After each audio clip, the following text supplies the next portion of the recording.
This is On The Wire, Racing TV's podcast for the best racing previews in association with Bar One Racing.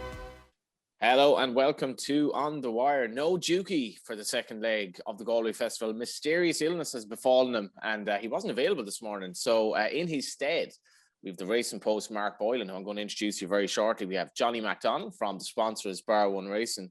And we have Fran Berry, who was resplendent, picking out the winner of a maiden as being the pick of the paddock earlier this week, only for it to turn out that the horse wasn't the horse that was supposed to be running in the race at all. Probably the biggest controversy in many years, actually, in Galway in some respects, since there was a questionable non-runner, I think, in the Galway Plate, allowing another horse to get in the same ownership. Let's introduce Mark Boylan from the Racing Post. Mark, how are you?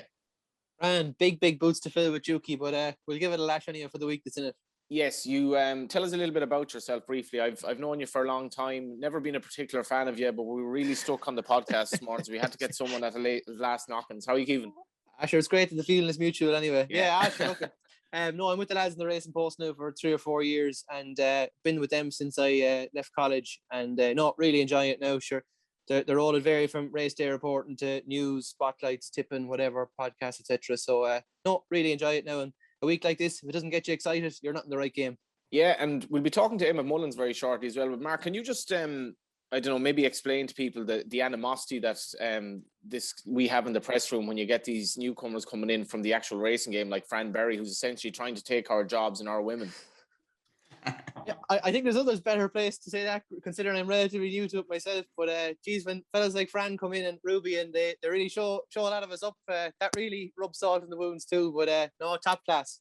Yeah, can't say a bad word. Well, Ruby's obviously been mixing it a bit with Racing TV and RT. I think his presenting has been a revelation this week. I think he's done absolutely brilliantly. Fair play to him. It's not an easy job. Johnny Mac, dialing in. You were on a bit of a delay on our service on Monday, but you're more live today. Yeah, a couple of people that I wasn't aware listened, Johnny, actually bemoaned the fact they couldn't hear me. I don't know whether they being sarcastic or what, but yeah, brilliant week. I got my second jab yesterday. I'm not feeling 100% after. Yeah, I'm getting my second jab on Saturday. Your colours are a little bit like Soul Pretender today. Is that I don't know, it just came into my head there. Is that a precursor of what's going to happen? It might be, who knows? No, don't slag my dress sense, Johnny.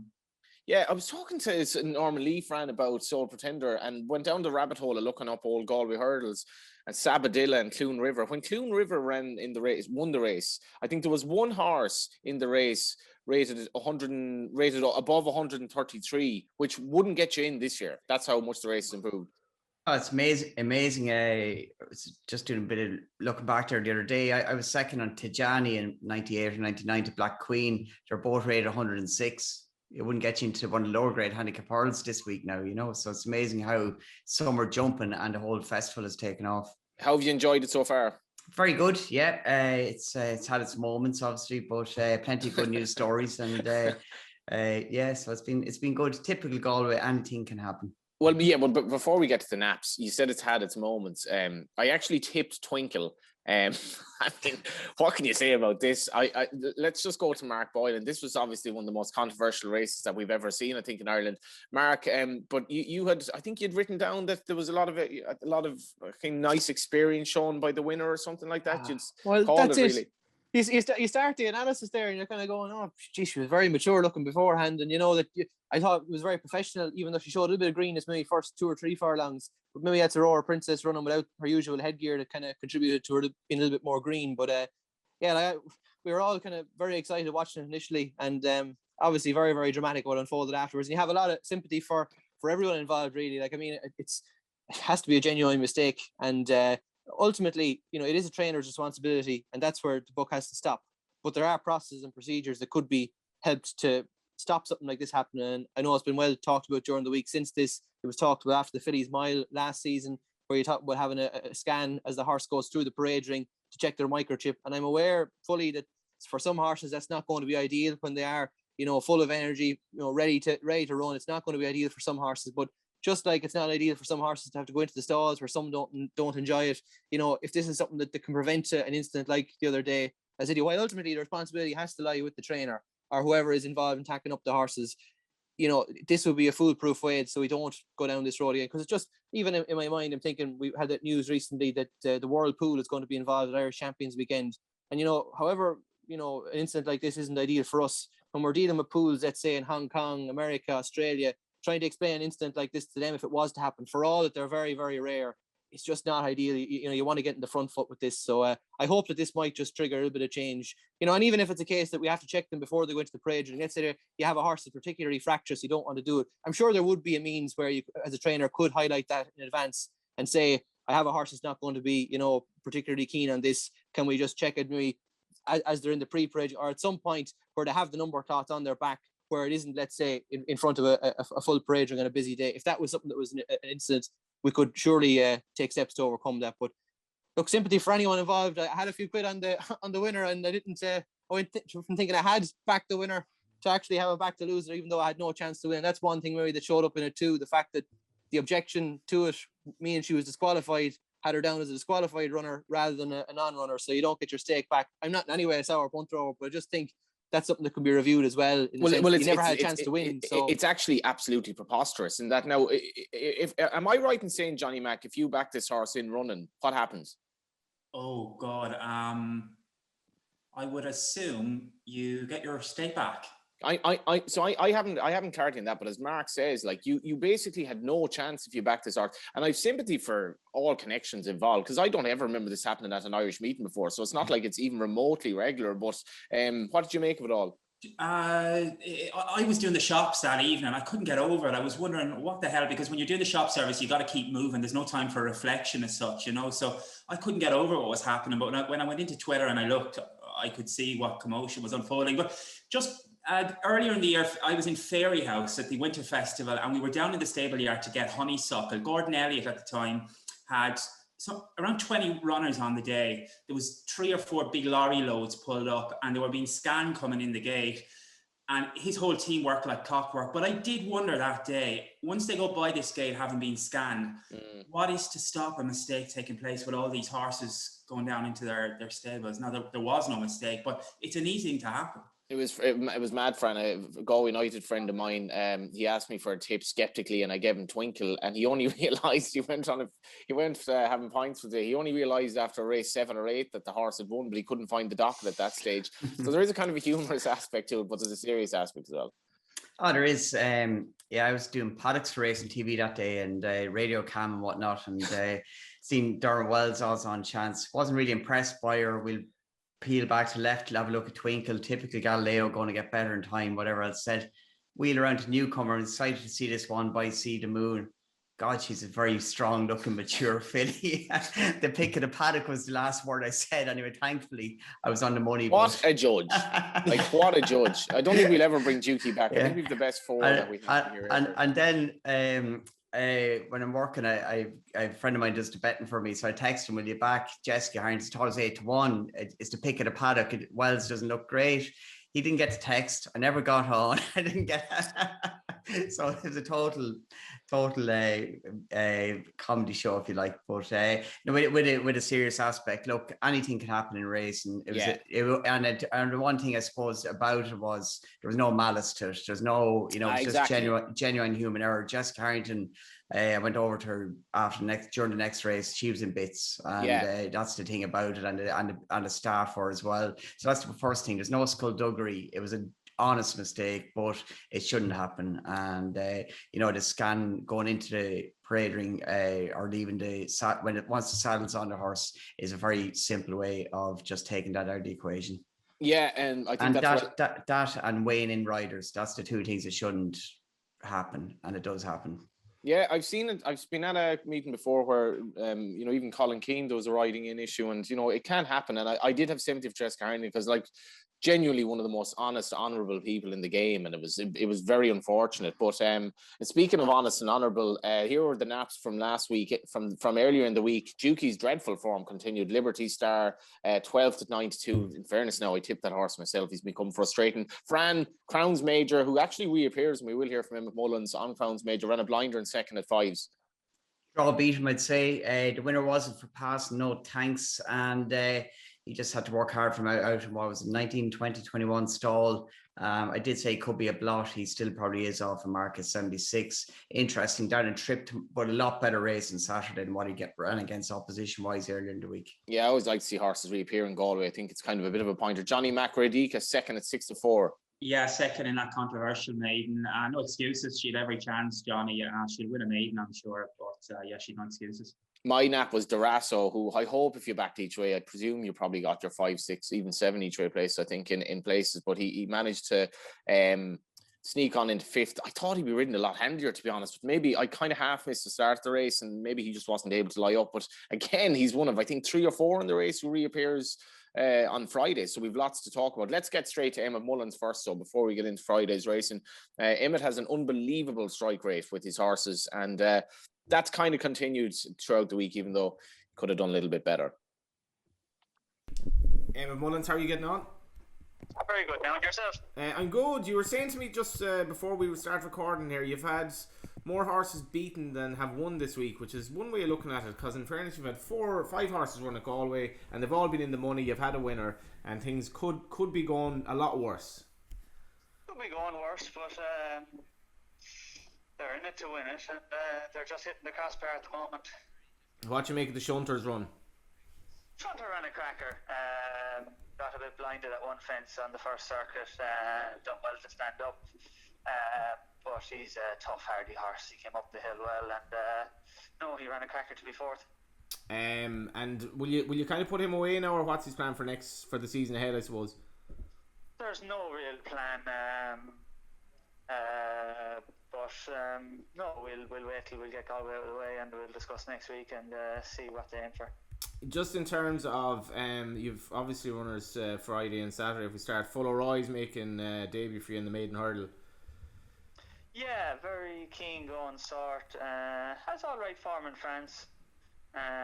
He's been placing a few juvenile hurdles over there. But it's not sure what to expect from him now. He had a disappointing run, I think, in Gore in the beginner's chase earlier in the year. But hopefully he can get back on track now on a nicer ground. Russian Diamond, obviously there'll be a lot of eyes drawn to this horse returning to Galway, but I suppose jumping hasn't come naturally to him so far. Yeah, funny enough, he schools well at home and just can't put it together on the track so far.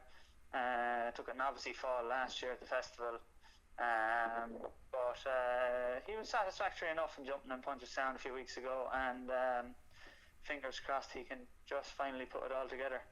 I suppose it's indication of your growth and strength as a trainer that in the bumper you have 3 previous winners, Lahinch Tree, Shinawil and the Gossiper. So how do we solve this? And young Clear as well as a jockey I wouldn't be familiar with. Dylan works for me. He's been with us for a few years, and he's just getting going now, and it's great to be able to give him an opportunity. Anything to Michael? No. There we go. So what about the horses then? The horses, 3 very different horses. Hard to evaluate them, but 3 going there with live chances. And will it matter in terms of pace, the race, or ground for any of them? Are they all versatile? They seem fairly versatile. I'd say they'll all want a bit of nice ground. They're 3 summer bumper winners, so there won't be any problem with a bit of good ground. And we kind of stuck with riders.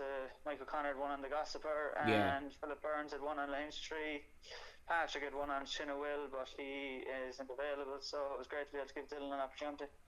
G-Rex is a horse that obviously he was kind of a horse that became a bit frustrating, but then came good for Joseph O'Brien. He's had some good runs for you as well, back in the flat in the handicap in Galway on Saturday. Yeah, he's gone back into the frustrating bracket again, I think. But I'm not sure what way he is at the moment. His work has always been good at home, but for one reason or another, he just doesn't seem to translate it to the track. And it's his biggest threat is himself. See what form he turns up in. I think we can all relate to that. And finally, Crown's Major, who was Fran Berry's nap actually earlier on in the week and nearly came good, reappears on Saturday, often a pointer to a horse's chance obviously when he turns out again. Yeah, no, he had a bad draw. He's drawn 22 that night in his first ever handicap. So they were two good excuses for getting beat before we started. Straight away, yeah. But no, he put in a good showing. I'd say with the run under his belt in the handicap, the only worry I'd have is the trip, mile and a half, dropping back. But it was a very slowly run race the other night, and he probably done well to get into it from behind a few horses. Just finally, how many horses have you in training? 27 currently riding out. And ambitions to grow that, or are you happy out? No, 29 stables, and I wouldn't let anything in coming up to Galway, and have 10 or 11 in pre-training yards waiting to come in next week. Thanks a million for your time, Emmet. Cheers, best of luck, Johnny. Cheers, Emmet. Have a good day. Please, God, Talk thank to you. Bye-bye. This is On The Wire, Racing TV's podcast for the best racing previews in association with Bar One Racing. Yeah, he's making some fists of this training, Mark. Absolutely, yeah. A man very much to be feared. And, you know, particularly when you look at his strike rate going to Britain, just insane. Really has his finger on the pulse. And between himself and Paul Byrne, very, very shrewd operation.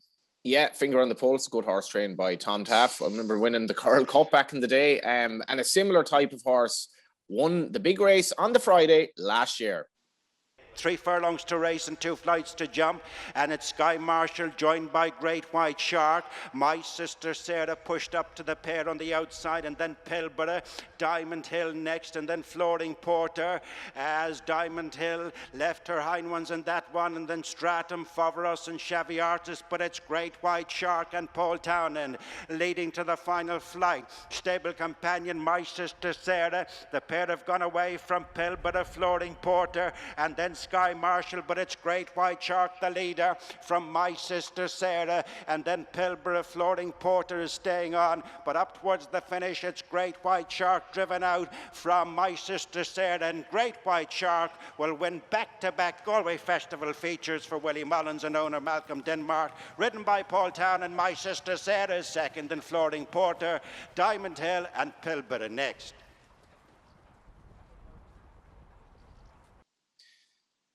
Great White Shark winning for Paul Townend and Willie Mullins. We've seen a bit of PT and Willie Mullins winning big races this week. And let's get on to this now. This is the Guinness Handicap Hurdle. This is a very competitive feature race on the Friday. I think, Fran, they used to have, the Friday used to have the feature of the mile and a half race. I seem to remember you winning it from time to time. Yeah, I thought it was a good race for me, lucky race, very competitive mile and a half. You actually sound more like Dermot Well with every podcast. Lucky race, very fortunate. Remember winning it on such and such. I won it the last 10 years.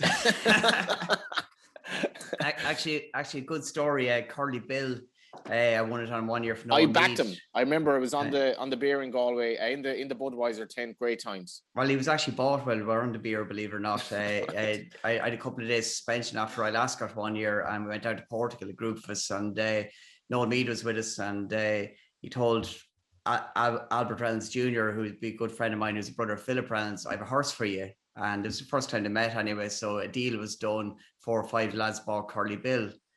Got home, they couldn't remember buying him. Then Noel sent him the bill, basically. So anyway, bill for Curly Bill. He came out and he won the big Galway handicap on the Friday night. Whatever it was, 100,000 maybe, or 80 grand to the winner. So he was a proper horse, but he was bought.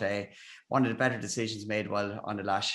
Given an unbelievable ride, of course, by Fran Berry, who, as he said himself, has been very fortunate in this race. What wins it, Mark Boylan? But you know what? I'm only here once, I'd imagine, and I'll try and go down in a blaze of glory. I actually think Golden Spear is going to be a price here for Tony Martin.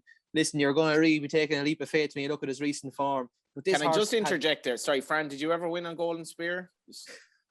I probably did, actually, yeah.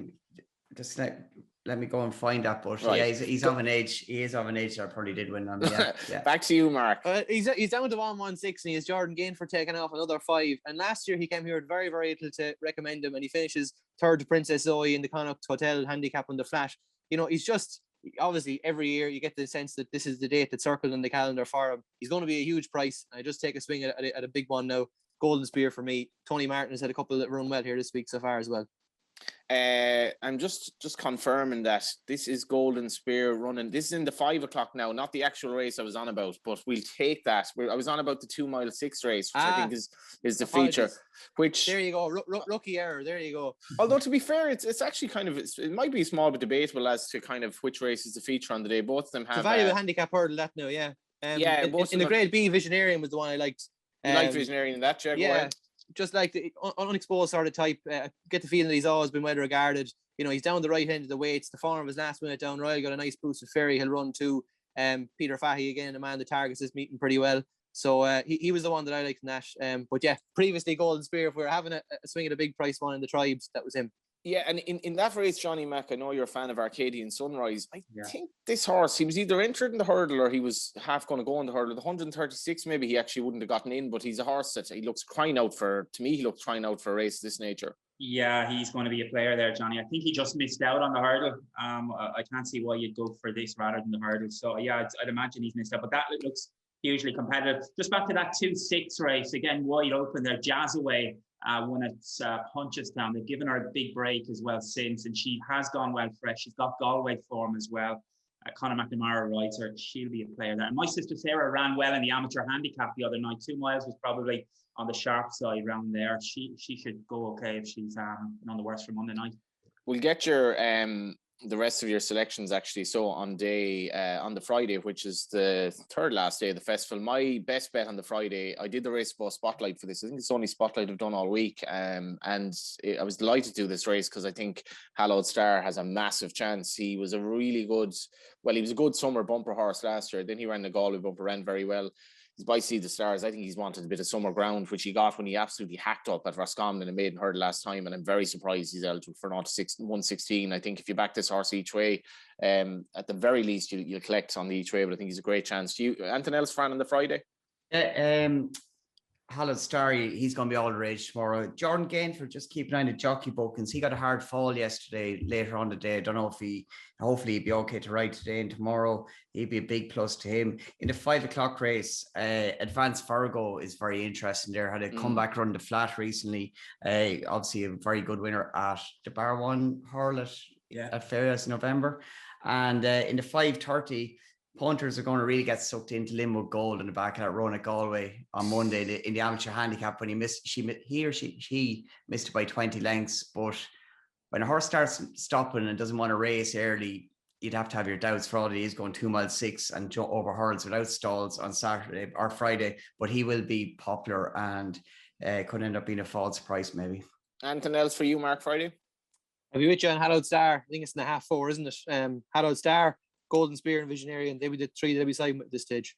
And just in the 7:10, sorry lads, in the 7:10, Dunvegan, Pat Fye's runner, he was in the plate. I must have got balloted out, and he's a standout with Brian Cooper riding a really good run to flat recently at Leopardstown. Was third or £4 Foxy Jacks at the Punchestown Festival in a similar race. He's probably on the right side of the handicapper. Yeah, I'd probably keep with Durasso on in terms of I know the fact that they're turning him out again, but he is running there in the 640, and I think he'd probably be able to be ridden handier by Luke Dempsey in a smaller field. He was never really in a great position in the race as opposed to the winner, and he stayed on to be only beaten like about 5 lengths. So I certainly think he could. Now again, it is a bit of a gamble, these horses reappearing, like Samcro, Battle Over Diane. How disappointing has he become reappearing as well? But Samcro obviously disappointing in the plate as well. Anything else for you on the Friday, Johnny Mac? I thought Harry might be interesting in the Blazer. She's only had 3 runs over fences, albeit in small field mares chases. And the bumper is going to be a serious betting race. I think Willie of 2, Emmet has 3. Cork All-Star won that bumper and went on to win a Cheltenham bumper quite a few years back now. It should be a very good betting race. That is a good shout. Let's get on to Saturday. And this Saturday, the feature is a very lucrative handicap of 100 grands at 4:20, and last year this could be a pointer to Fran Berry's fancy in the race. It was won by a horse who had previously run and won at Galway earlier in the week. Princess Zoe now making rapid headway around him. Behind him, Linwood Gold tries to stay on with Halimi and then Insignia of Rank, but as they turn for home, Emperor of the Sun with the blinkers leads. Pearl Warrior The grey challenging Princess Zoe with the yellow sleeves, a break then toward Diary. Well inside the final furlong, and Princess Zoe has come to tackle Emperor of the Sun. They fight it out clear of Pearl Warrior. Princess Zoe on the stand side with the narrow advantage will follow up her big win on Monday. Wins for Tony Mullins and Joey Sherd. Emperor of the Sun second, Linwood Gold third. Yeah, Princess Zoe, she was certainly well handicapped. Crown's Major, Midland draw in 8, Fran. Lots to like about this horse's chance. I don't think dropping back a trip will be a big issue. He is up in class though, and he's taken on a different caliber horse to what he raced against early in the week. But look, he's still potentially very well handicapped, and he will be of big interest. Just give a mention to number 12, More Speed, is trained by Richard O'Brien, but it's in the colours of the Hassett. Of course, Johnny Hassett, big fundraising effort in the last week due to him being diagnosed with lung cancer, and he's in Germany for treatment.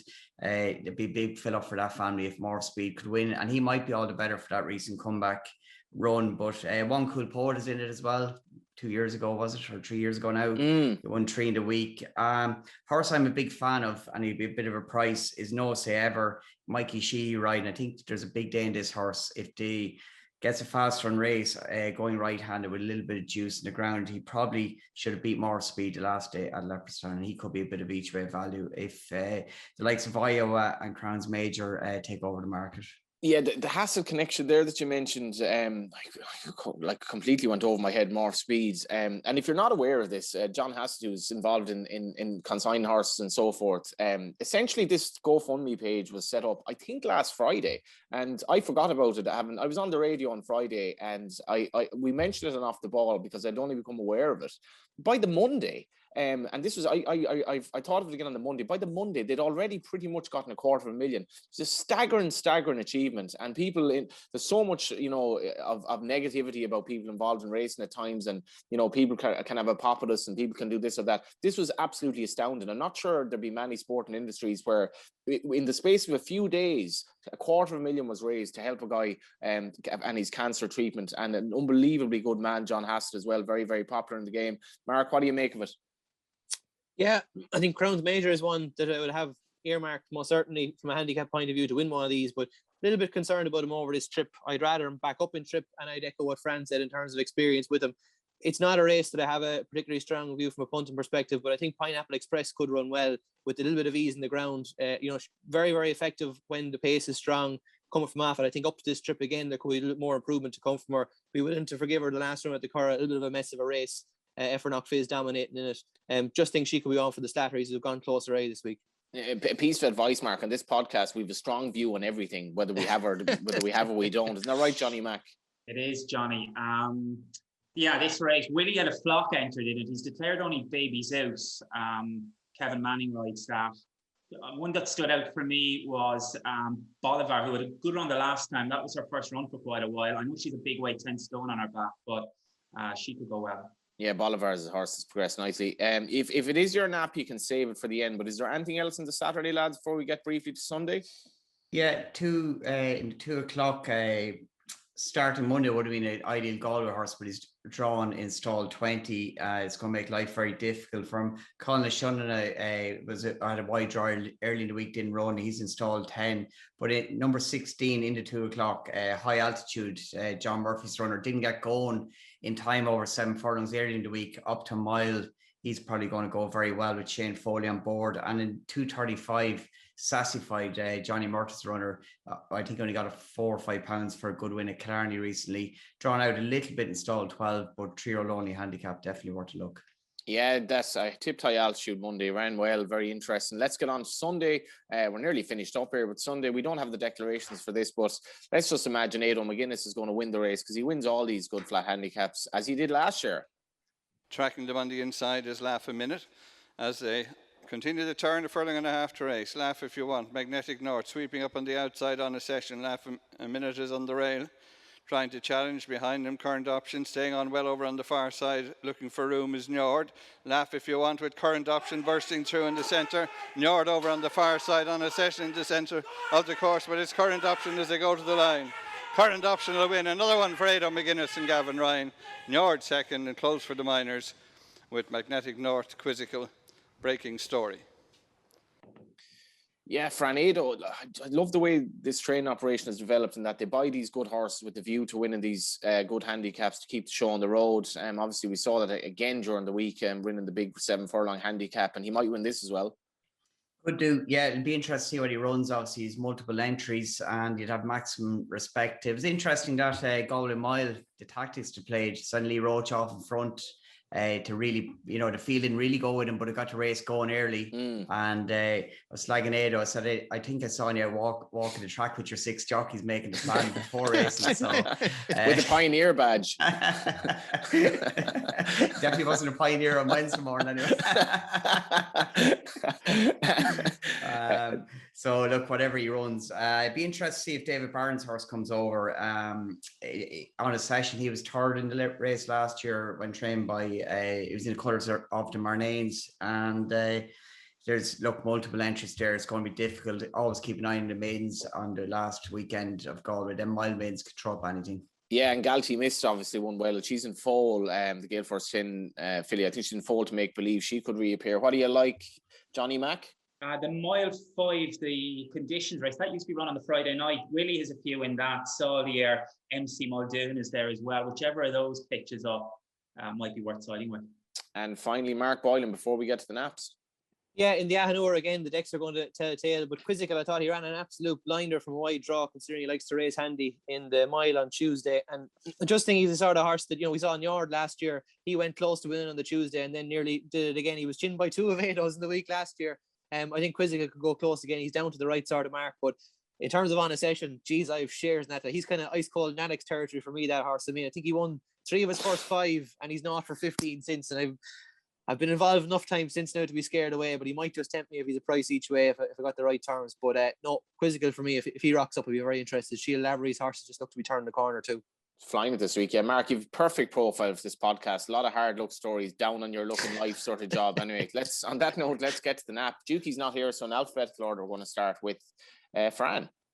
Okay, obviously time of production, we don't have the decks for Sunday. They're only done Friday morning, but in the 2:45, if Tut Tut is declared, she's my nap. Jessica Harrington, trainer runner, ran really well on debut at Fairhouse second, just beating a race. It's worked out really well, shaped very good.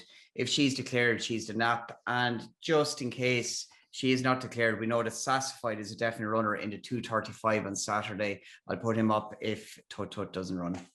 Let's get to your nap, Johnny Mack.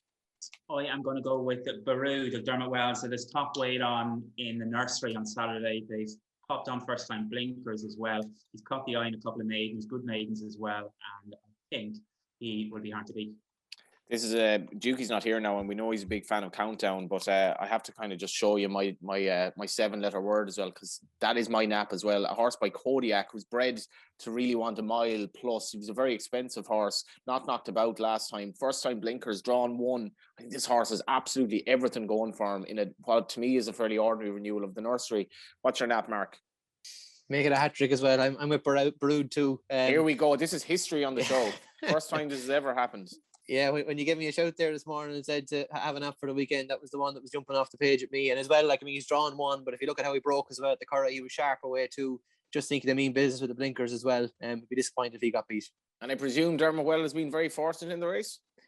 He's won the race anyway, I can tell you that, yeah. But sure, I'll tell you what though, first day, I think if farm figures think of 3-3, 1-2-2, starts Tuesday with a winner as well. The horses are all running very, very well. I know it's a little bit back to the previous days, because the last few years, Willie and others have grown in dominance, but Jesus, horses are running really, really well this week. Absolutely. Lads, thanks a million for your time. Where are you for the rest of the week, Fran? Back down to Galway on Saturday and Sunday, so yeah, looking forward to that proper racing. And must say there's a great atmosphere there all week. It's only 1,000 people, but they've done really well in Galway. There's a band playing and it actually feels like there's a bit of a buzz on. Beautiful stuff. Mark, thanks a million for coming on. Thanks a million for having me. Pleasure. Yeah, we'll have you back, and thanks to Johnny Mack. Also thanks to Emmet Mullins for coming on and giving us his praise of his runners on Friday and Saturday. And yeah, we'll be back next week and On The Wire. Thank you for tuning in to On the Wire Racing TV's podcast, brought to you in association with Bar One Racing. And if you enjoyed the show, don't forget to leave a review, give us a like and subscribe so you don't miss the next episode. And this podcast is available on video format in all its glory on YouTube. And you'll also find us on racingtv.com and on audio at Apple Podcasts, Spotify and numerous other platforms. Don't forget, if you are having a bet this weekend following any of our selections or so on, gamble responsibly and do visit begambleaware.org for more information.